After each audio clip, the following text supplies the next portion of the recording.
Ingrid has lost the baby she was expecting. Vic is frustrated by living in her parents' house, and after a furious row with Mrs. Rothwell, he walks out. But Vic and Ingrid patch up their marriage and move into a flat above Christine's, where they try to settle down. And up we go! And up we go! Oh, you mucky little tart, you've spit in your face. What did you mean by that, eh? Come on, what do you mean by that?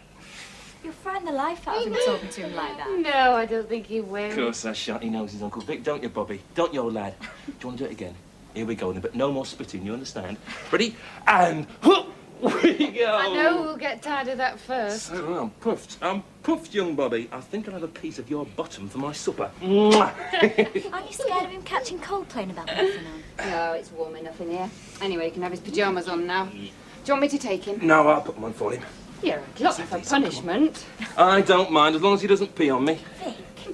He'll warn you if he wants to do that. Come on, lad, let's have you into these. What a smart pair of pyjamas. I wish I had a pair like them. And a sight you'd look. I'll run you up a pair on my machine. You do that. Only instead of little boy blue, I'll have dancing girls. You're frisky enough without dancing girls on your pyjamas. Oh, do you hear that, young Bobby? Your Auntie Ingrid's telling tales out of school. I hope you haven't got him too excited to sleep. No, he'll go, won't you, Bobby, lad? Robert Victor Lester Esquire, dead horse and donkey buyer, will now retire to his room. Can I take him? Yeah, you can see if he'll go for you. Can I take you to bed, Bobby? Oh, you're deserting your Uncle Vic now, are you? Give us a kiss then before you go. Mwah. Everything's ready, Ingrid. You can just pop him straight in. Night-night to everybody then. Night-night, darling. Night. Come on then. Oh, you're so anything.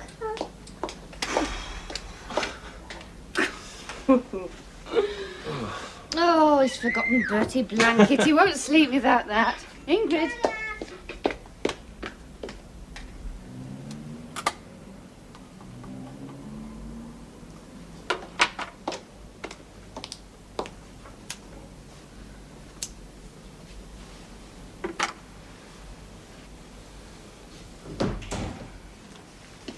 Hello. I was beginning to think you stopped up for a crafty pint, David. I wouldn't do that without you, Vic. Should hope not. Isn't it time for the news? I can't bear to see it. It's been nothing but Cuba for days, and all the regular programs either changed or pushed back. She's thinking of writing to President Kennedy to tell him she nearly missed Coronation Street because of him and his blockade. Shut up, the Saki. course adopted by the Soviet Union yesterday to avoid direct confrontations in the zone of quarantine are welcome to my government. We also welcome the assurance by Chairman Khrushchev in his letter to Earl Russell that the Soviet Union will take no reckless decisions with regard to this crisis. The feeling in Whitehall is that the crisis is by no means over. Until and unless Russian rockets and technicians are removed from Cuba, the American blockade will still stop Soviet ships carrying arms. The present lull means that the swift Russian attempt to build up a major base in Cuba may well have been nipped in the bud, although they've got enough stuff in already to present a serious threat. The government feels that what the Russians were trying to do in Cuba and what the Chinese... One way or the other, I think it calls for a drink. Funny, isn't it? Going about your life, knowing the world might come to an end any minute. I don't see why they can't settle it between them. What's it got to do with us? Don't you know anything about anything? I don't see what you've got to be so clever about. I'm sure other people think like I do. Mother was saying Yeah, the tell other us day... what she said. Let's hear what bloody world-shaking pronouncement she's been coming out with. What would you like to drink, Ingrid? Nothing just now, thanks. Has Chris said anything about the job I'm after? I didn't know you wanted anybody to know about it yet. It's all right in the family. I've applied for a headmastership at a secondary modern school in Leicestershire. Had a letter this week to say I'm on shortlist for interview. So you might be moving away. Wouldn't be before next Easter anyway. I'd have to give a term's notice. We shall miss you. I might not get it.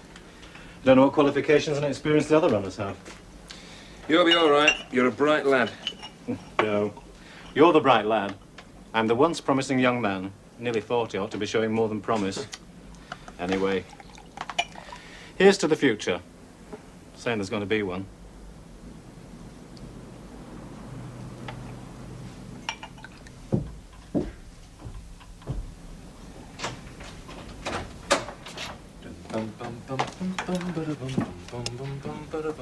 Come on. You're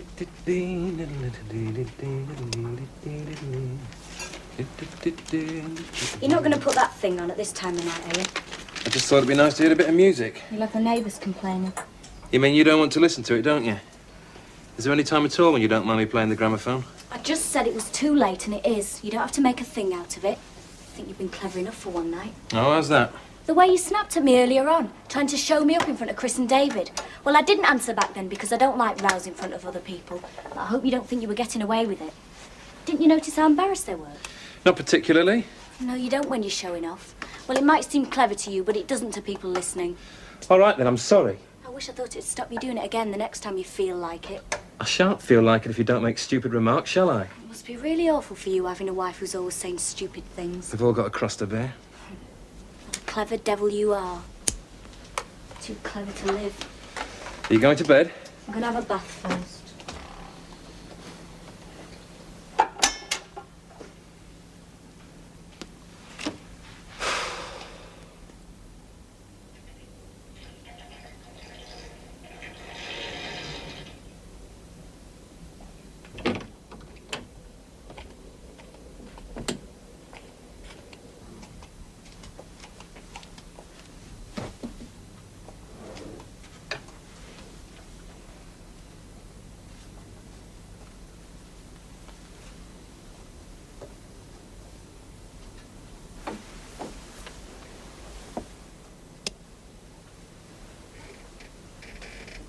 Are you staring at me?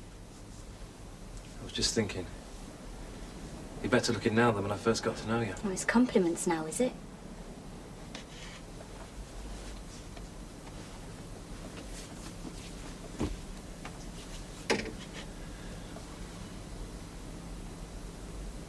Vic? What?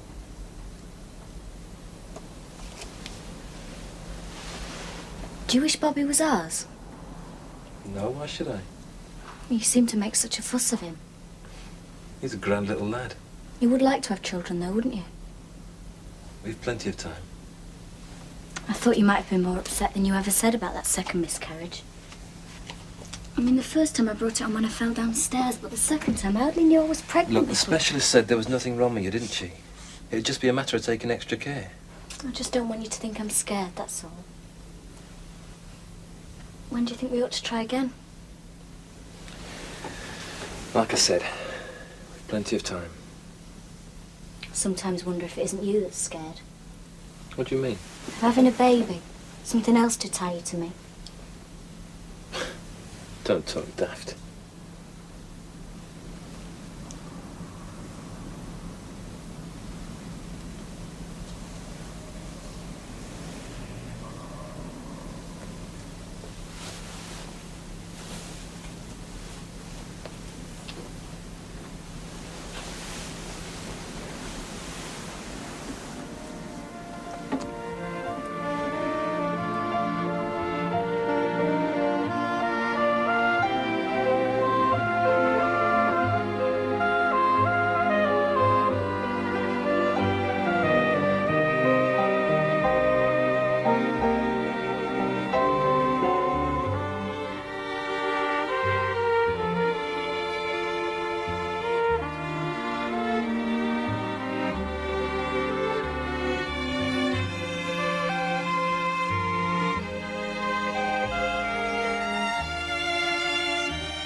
I have today been informed by Chairman Khrushchev that all of the IL-28 bombers now in Cuba will be withdrawn in 30 days. He also agrees that these planes can be observed and counted as they leave. Inasmuch as this goes a long way towards reducing the danger which faced this hemisphere 4 weeks ago, I have this afternoon instructed the Secretary of Defense to lift our naval quarantine. That was the President of the United States speaking in Washington today. And that report brings us to the end of this special bulletin. What I want to know is, where's the catch? You would, Henry.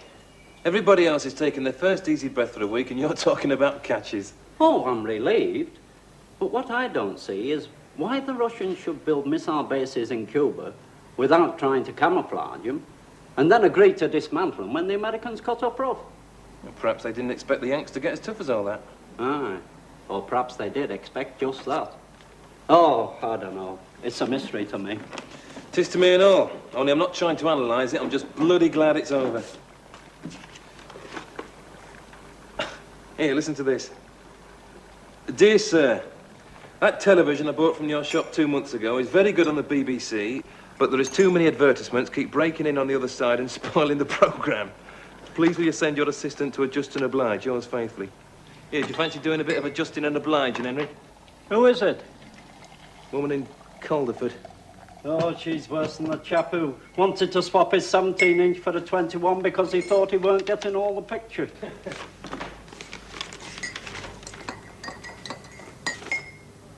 Well, isn't that nice? What's that? An old mate of mine, a bloke he used to work with at Whittaker's. Yeah, it must have made a bigger impression on him than I thought. Do you know when Mr. Van Eyten's likely to be back? I wish he'd keep away altogether and stop poking his nose into things he knows nothing about. Have you got expectations there, Vic? Eh? Well, I've often wondered why you gave up a trade like draftsmanship to work in a shop. The idea was I'd manage things when he retired. A pity you won't let go of the reins then, isn't it? It's his business, Henry. Oh, aye. And he can do with it what he likes.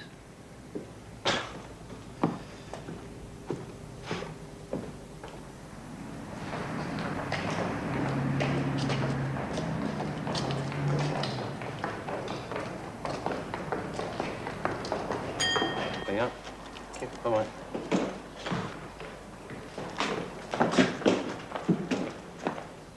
Mr. Van Eyten.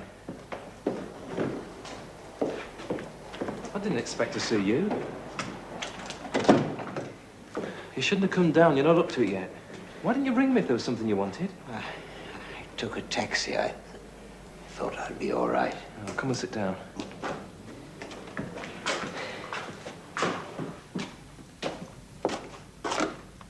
Henry, watch the shot, will you?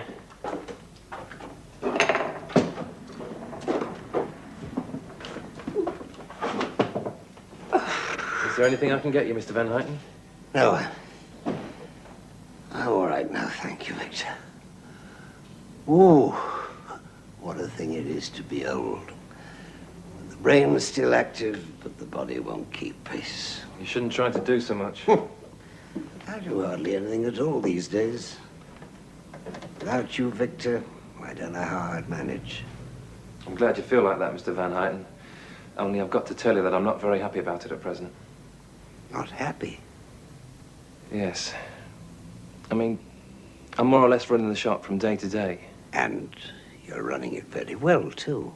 Thanks very much. But you see, you haven't got your finger on things like you used to.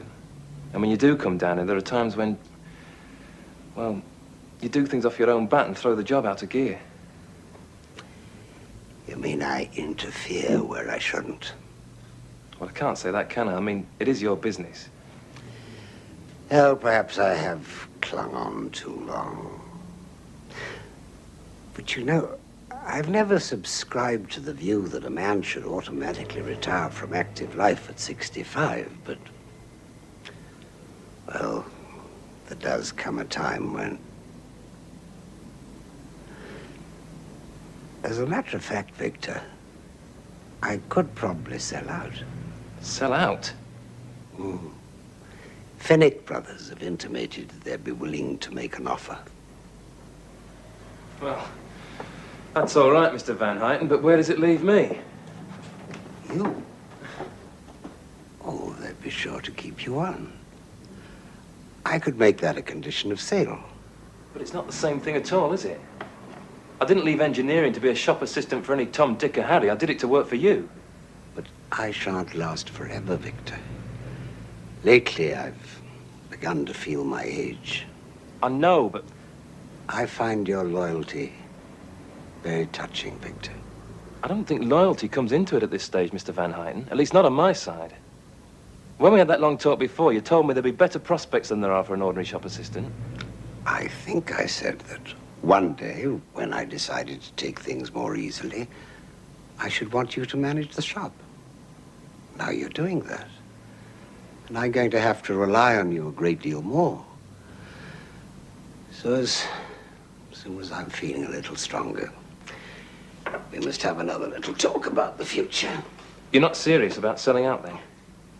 Well, I just thought you'd be interested to know they'd made an approach. They've got shops all over the north. I suppose they'd be glad to take over an old established business here. Well, they won't get mine. This will be Van Huyten's music shop till I pass on. After that.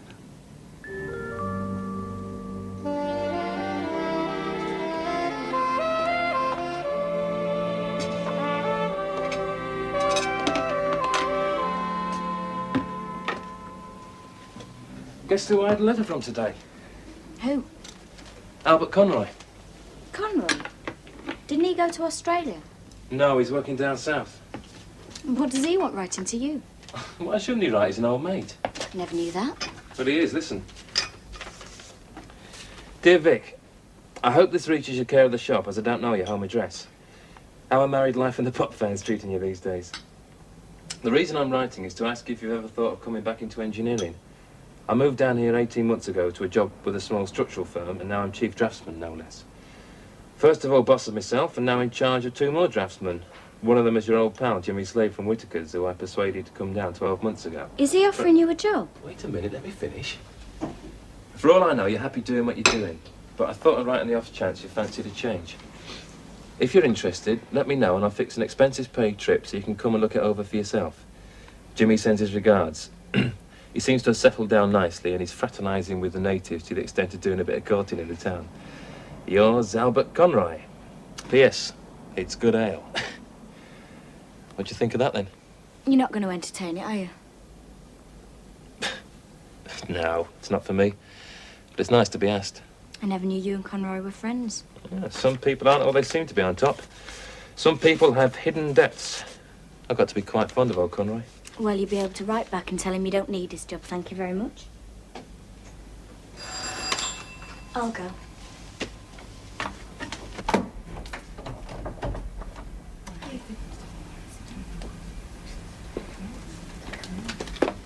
Hi, Chris. There's a telephone call for you, Vic. For me? Man from the shop. Henry something, would it be? Henry Thomas? Wonder what he wants. He says it was something about Mr. Van Huyten.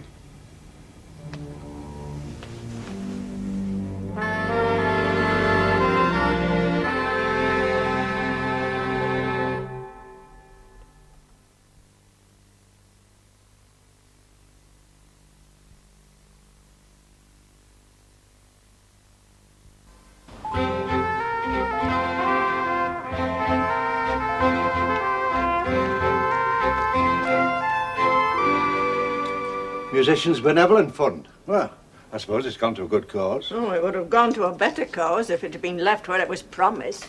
But he never actually said he'd leave the shop to me, Mother. You know as well as I do that's the impression he gave both you and your father. Oh, he gave that impression right enough, but he never made any promises, except them that he kept. Well, all I know is he persuaded our Victor to leave a good trade, and against my advice, if you remember. Now he finds himself in a dead-end job, just another shop assistant. I can always go back into engineering, and I shall have 500 quid to take with me, so I can't say I've lost much by. It's not what you were led to expect. It's all very well you talking about going back into draftsmanship, but look at the seniority you've lost at Whittaker's. I haven't said I'm going back to Whittaker's. There's a lot of other places. I might even make a break and move right away. Right away? Have you talked this over with Ingrid? She mightn't take too kindly to that idea, especially now Mother's on her own. You haven't only got yourself to think about now, you know. I do know. I'm only saying what I might do. I wish you'd stop pouncing on every little thing I say and driving me into corners. Oh, it's a job when your own mother can't talk to you now. Yeah, it's funny, you know, the way Mr. Van Eyton kept on about how much he thought about you, and he had no relatives. I mean, there's only one construction you can fairly put on it. For all I know of, he might have intended changing his will at any time, but he didn't, so he got to make the best of it. No, you're right, and he's not here now, so there's no use trying to fathom out what was in his mind. Have you heard from our Jim lately? Oh, aye, we've heard. We don't see too much of him these days, though. And when was he over last? Oh, 3 weeks since. We had a postcard from him yesterday morning to say he couldn't come this weekend because he's staying with a friend of his who lives in Cheshire. Well, he goes to university to meet people as well as study. As long as he doesn't start thinking his own home isn't good enough for him. Nay, you know how Jim's not a lad like that, Mother. Oh, he wouldn't be the first lad to go away to university and end up with no room for his parents. You'll have to face it, you know, Mother. You'll never have Jim at home like you had Chris and me. He's off early and he's seeing things and meeting people like I never did. I was in a drawing office at 16. The next thing I knew, I was married. I hope he sees a lot more than I did before he settles down. Well, neither you nor our Christine's done so badly out of it. Yeah, well, I'd better be pushing off home. Aren't you going to stay for a bit of supper? I hadn't planned to. I don't know what time Ingrid will get back. Oh, you say her mother's not so well. Apparently not. That's why she's gone round tonight. Well, I'll go and put the kettle on while you're making up your mind. Ingrid's mother hasn't been up to much ever since Mr. Rothwell died. No. Yeah, pity about that. Fine-looking young fellow like that. Cut off in his prime. How old did Ingrid say he was? 48. Ah, 48. No age at all. It's funny, you know, they're on about this lung cancer in every paper you pick up nowadays. When I was a young chap, nobody said out about it. Didn't stop you from dying of it? Yeah, maybe you're right. I still say there's a bit to be said for a bit of ignorance, you know. What you don't know about doesn't worry you. How do you get on with her these days? Who, Ingrid's mother? Aye. We have a sort of armed truce and don't see much of each other. We're both polite and civil when we do. I don't know what she says about me when I'm not there, and I don't suppose Ingrid tells her what I say about her. Ingrid'll get both sides, I reckon. I suppose she does. Seems a common enough situation, I suppose. Hmm.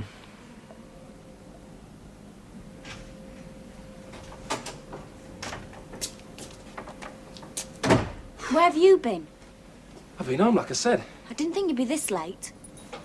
It's only 11 o'clock, and anyway, you never asked what time I'd be back. I just thought you'd be back before this. We got talking, so I stopped for my supper. You might as well hang mine up now. Well, you weren't going out again, were you? I wanted to go back and stay with Mother tonight.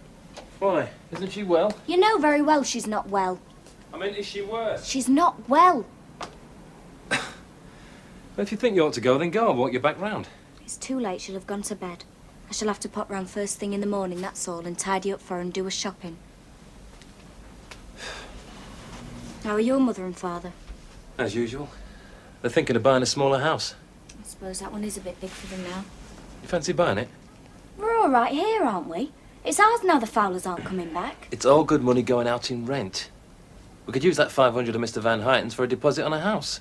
You haven't got it yet, and you'd be better occupied deciding what you're going to do when you finish at the shop. It won't be long now, will it? No, as soon as the stock and the books are sorted out. Why don't you give Mr. Hassop a ring at Whittaker's and see if he can take you back? I don't know. It looks like engineering again, but I don't fancy going back to Whittaker's. I should be fidgety again inside a month. I've been thinking about that letter from Albert Conroy.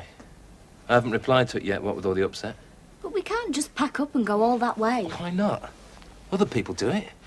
We don't have to stick round here all our lives, do we? But I like it here. All my friends are here and there's Mother to think about. I couldn't leave her now. You wouldn't have to leave her straight away.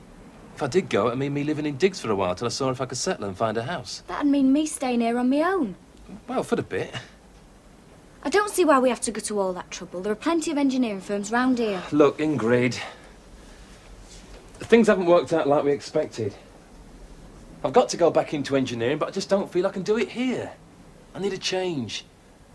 A fresh start, new faces, and a job with prospects. But all that way? For crying out loud, it's only 200 miles. People are moving that distance to new jobs all the time. Have you mentioned it to your mother and dad? I did say I might fancy moving. And what did they say? What does it matter what they said? I know what my mother'll say. Now look here, Ingrid. I know your mother's not well, but she's young enough and she'll get over it. This is between you and me, nobody else. If you say you don't want to go, I want good reasons, but your reasons, not ideas your mother's put into your head. I'm sure there's no need to talk like that. But there is. Plenty of need. We've had all this kind of thing before, remember? Well, this time I'm scotching it before it starts. You've made your mind up already, haven't you? I can tell. Well, you're telling wrong. You wouldn't be so worked up about it if you hadn't. It's the bloody principle I'm getting worked up about, not the job. There's no need to shout. I'm sorry, I didn't know I was. You were, and I've got a headache. Yeah, off you go to bed. I'll be there in a minute. I'd like to get this business settled before I go. Have you made your mind up?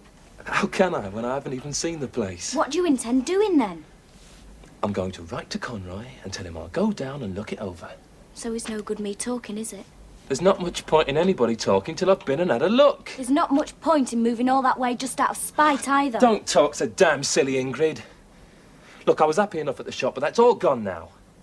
It's my place to think about our future, what's best for us. It's my responsibility and nobody else's.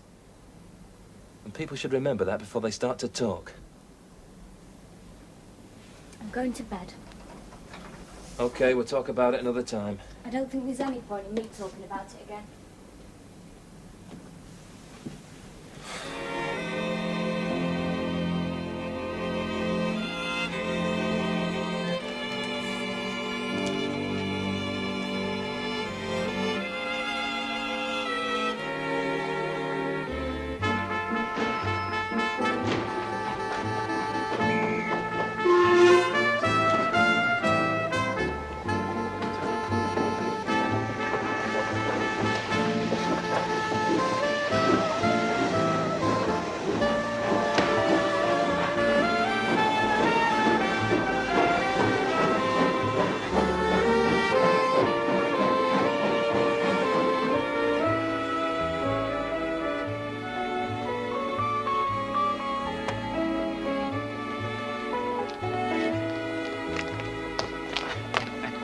Hello, Albert.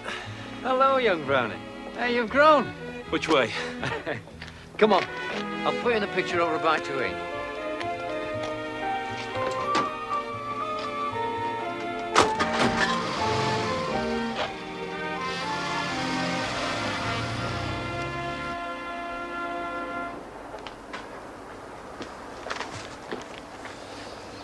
Thanks, Albert.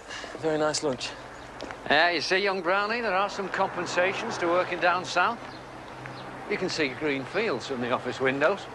It's not very far away, just outside of town.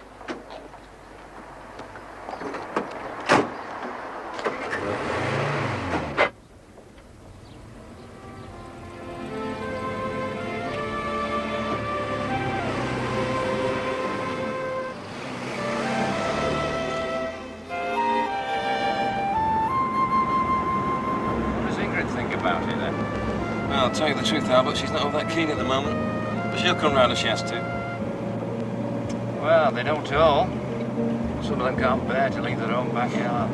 Well, they've bloody well got to go where the living is, haven't they?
How noisy it is.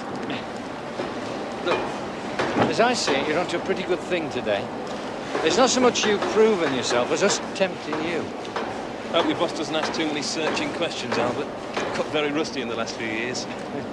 Oh, well, that'll all come with use. In here.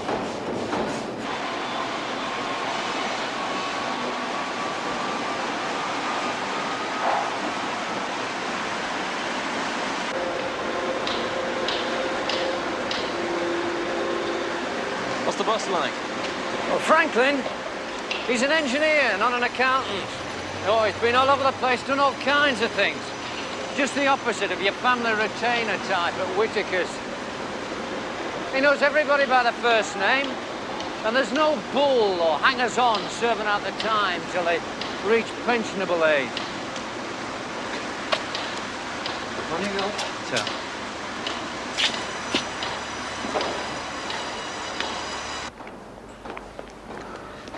Here we are, then. There's nothing fancy about this setup yet. So, don't expect fitted carpets and uniformed commissionaires.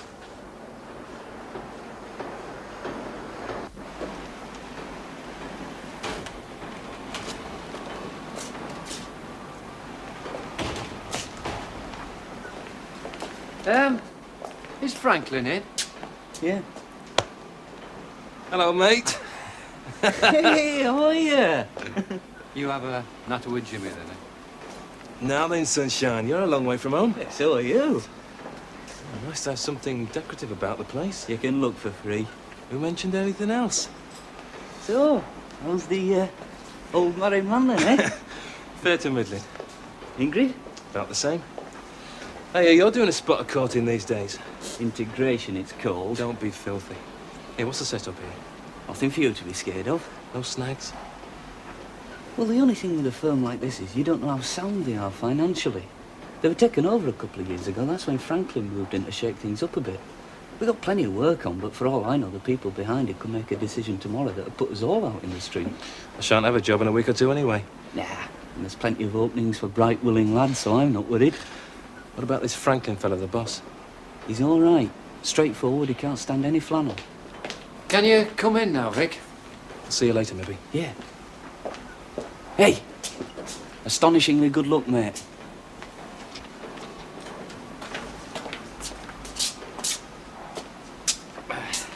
Mr. Franklin, Vic Brown. Ah, how do you do? How'd you do? Sit you down. You'll have had rather a tedious journey. It meant starting early. You travelling back today? I plan to. Yes, well, we don't have to take too long over this. Albert's told me that he's talked to you about the setup here, and I can take his word for what you can do. So all that remains is for you to decide whether you feel like coming and giving it a try. You're not in engineering just now, are you? No, I left it to help a man in his record shop. I thought there were prospects, but he died a bit sudden. There's no future there now. No. How about money? I couldn't consider less than union rate. What is the rate just now? I'm not sure I've been out of touch. Oh, I couldn't quote it offhand. Jimmy on that? I think that Albert said that you were married, yeah, but no children. No, not yet. Well, makes you a bit more mobile anyway. Yeah. I was wondering about housing and all that. You'll find it a bit more expensive down here than up north. Man, you shouldn't have too much problem getting rooms with no children for the time being. Does your wife fancy moving down here? Well, she's not too keen at the moment. Here's a current union vacancy list. The rates are on there. Did we advertise in this? No, I thought I'd sound Vic out first. Let's have a look then. Oh yes, here we are. You're what, Vic? Beg your pardon? How old? Oh, sorry, just 25. 25. Yes, well, I was thinking of £18.10 a week for a start, and that's 15 bob above London waiting. Starting with that and see what happens. That sounds fair enough. Look, all I'm bothered about is keeping the job moving. Provided I can do that, I'll pay as much as my superiors will let me. Franklin. Yeah. Well, I thought I made that plain, John. Well, he might do, but I told him quite clearly this morning. Well, I'm sorry I didn't tell you two, but I don't know he didn't understand plain English. Look, I'll be over there in 5 minutes, and he'd better have a good story ready. I won't have both ends played off against the middle. No, you did quite right to tell me. Look, if I have to put up a bloody notice every time I tell somebody to do something, I may as well pack it in. Yes, I'm on my way. I'll have to leave you, Albert. Give Vic any more information that he needs, will you? And if I don't see you again before you go, safe journey back.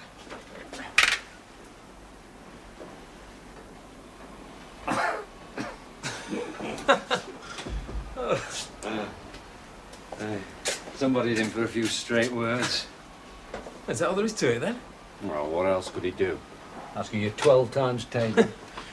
You must have given me a good report, Albert. I did, lad. And I know he won't let us down. It suits you, Albert. There'll be a chair like this for me when I'm ready. For you too, if you pull your finger out. Now, when can you let us know?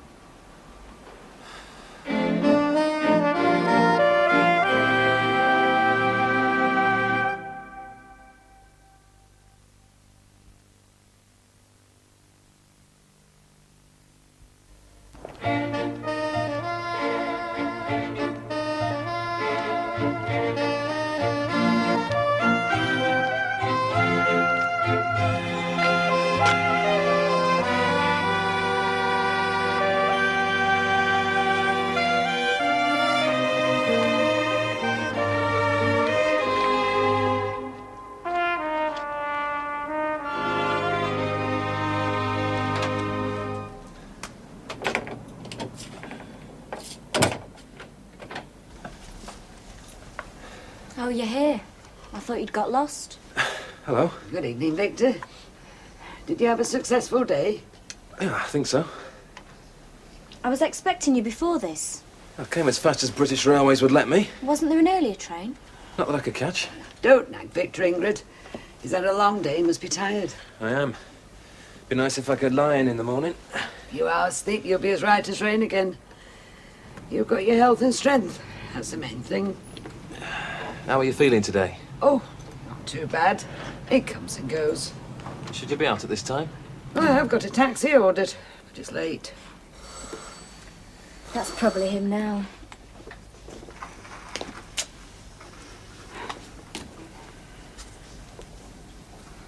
He's here. I'll get your coat.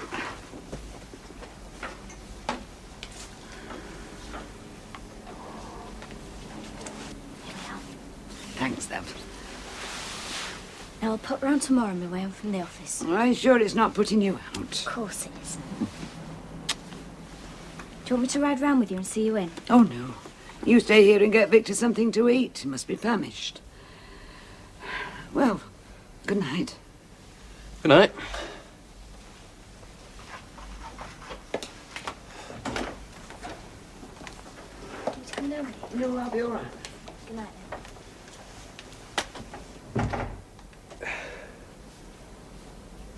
Your mother seems a bit better. It's like she says, some days are better than others. Can't anybody find out what's wrong with you? She's going to see a specialist next week. You know what she thinks it is, don't you? They might find it something they can cure without any trouble. Yes, but she's scared. And this other thing doesn't help. What's that? The idea that I might go away and leave her. Have you been talking about it? Of course we've been talking about it. She's a right to know, hasn't she? It's all upsetting. I don't know why you had to start all this just now. I didn't know Mr. Van Huyten was going to snuff it, did I? And Conroy's job's going now, not in 6 months' time. There are other jobs. But not with this kind of money and prospects, and among friends.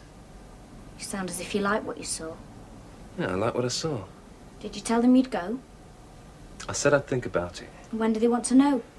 I said I'd write within the week. That's no time at all. I wouldn't have to go next week. I still need a little while to clear up at the shop. It's still quick.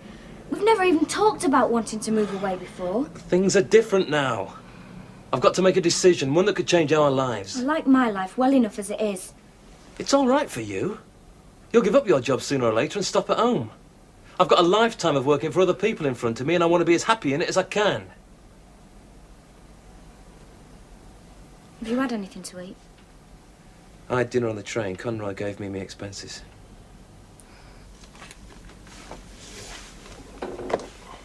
I've been hoping all day you'd come back and say it was no good. I can't say that. It still doesn't mean you're forced to take it. I know it doesn't, but I somehow feel I've got to. It's a sort of challenge. Do you want to get away from me? Is that it? Don't be daft.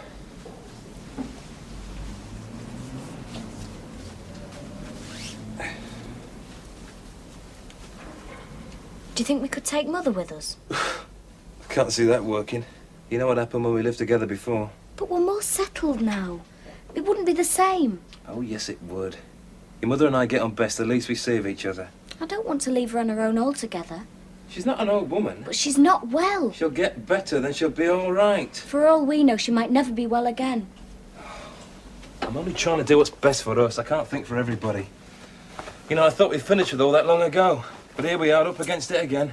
Circumstances alter cases. Aye, and broken noses alter faces. You sound very bitter. Do I? Are you? What about? You know what about. I thought we'd put all that behind us. I have. You're still thinking about it, though? I can't help it sometimes. You don't let me. What have I said? You know what I mean. No, I don't. If you're going to go on looking for hidden meanings in everything I say or do, we shan't get anywhere.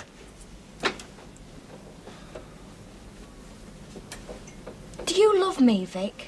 Oh, God. Well, like I say, it's got nothing to do with me.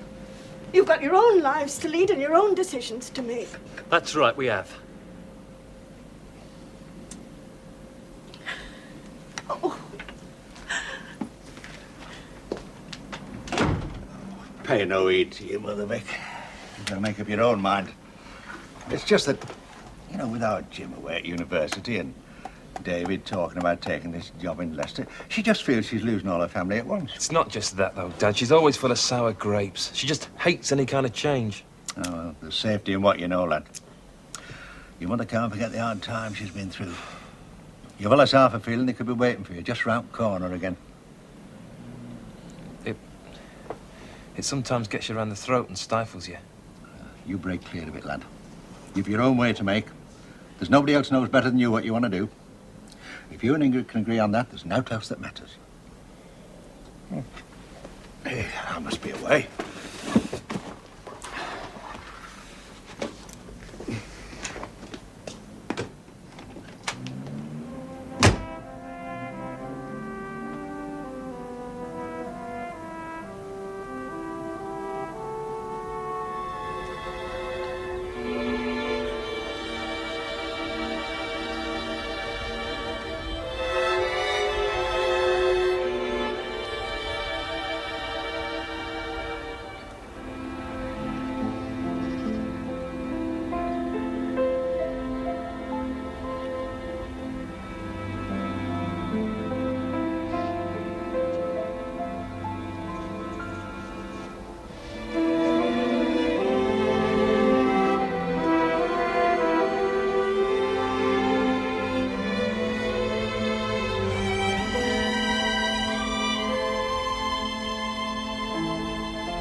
I can't stop or I'll miss my bus. OK. I'm in no desperate hurry. Have you made your mind up, then? What? Do you really and truly want to take this job? I think it'll be best for us. And that's all there is to it. I'd like you to see it my way. You'll have to give me time, then. They want to know in a few days. Then write and tell them you're going. Are you sure you mean it? No, I'm not sure. But you know very well that in the end I'll go anywhere or do anything you want me to.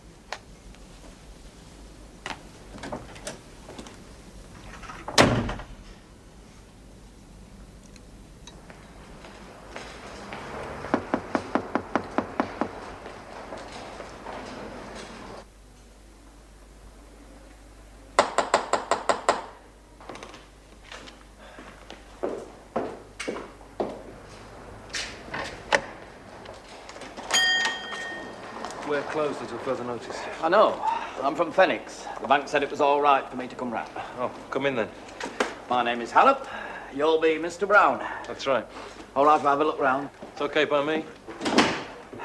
What are you doing? A final check on the stock. Oh, sheet music. Have you been selling this? No, I found it tucked away upstairs. I thought of chucking it out, but I expect it ought to be accounted for. Lily of Laguna. Oh, good grief. There is some a bit more recent than that. It was Mr. Van Huyten's main line at one time. That and pianos. You didn't find any pianos upstairs? No, no pianos. So, it is just records, radios, musical instruments and television. And a few electrical appliances. We did all right. Oh, I know. I have seen the books. The owner hadn't been very active for some time, I gather. He was an old man. And you really ran the place. We talked most things over, but he signed the checks. Well, it's a good position. It's a nice, roomy interior. A lot could be done with it. There were a few things I wanted to do, but Mr. Van Huyten was too old for expansion and change. What are you going to do when everything's wound up? I'm going back into engineering. Well, I'm here to report on the actual business. There's no reason why I shouldn't mention you to head office. They wouldn't let me keep the shop, would they? No.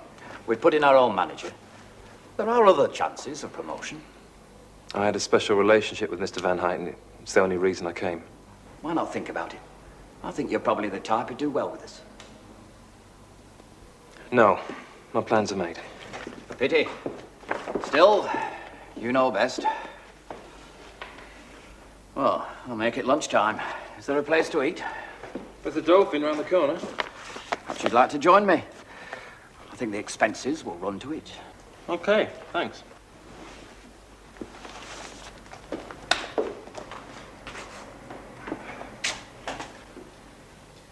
Ready now? Ready.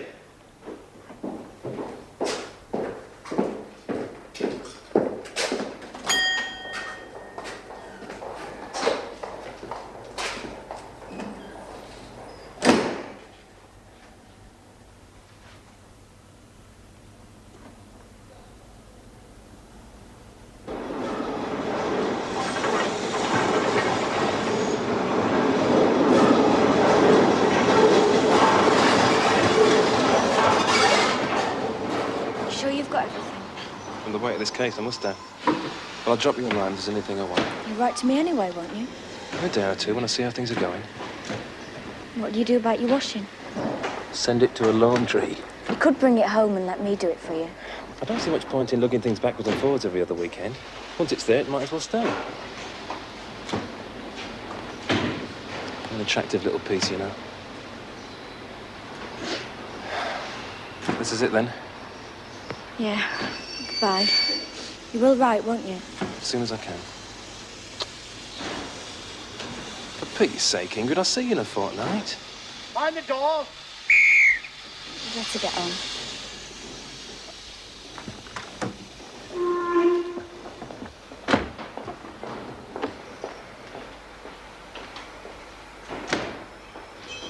Oh, what the hell.